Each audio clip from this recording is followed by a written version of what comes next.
Today God promise, నిన్ను స్వస్థపరచు యెహోవాను నేనే.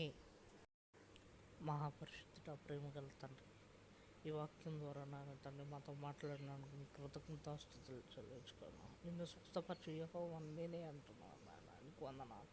ఈ దినాన్ని నాన్న తండ్రి అనేకులు నాన్న తండ్రి వ్యాధులతో బాధలతో ఎవరైతే బాధపడుచున్నారో ప్రభా, వారందరూ నాన్న తండ్రి నీ వాక్యం ద్వారా స్వస్థపడినట్లు దీవించి ఆశీర్వదించమని సహాయం దయచేయమని అటు కృప మాకు దయచేసినందుకు నీ కృతజ్ఞతాస్తుతులు చెల్లించుకుంటూ నీ కృప నిరంతరం మాకు తోడై ఉండమని నా జనేస్తున్నామని మిక్కిలి బ్రతమాలు వేడుకుంటున్నాం పరమ తండ్రి. ఆమేన్. మీ ప్రార్థన అవసరాలు కమెంట్ బాక్స్లో తెలియజేయగలరు. మీ కొరకు ప్రార్థన చేయడానికి మేము సిద్ధంగా ఉన్నాం.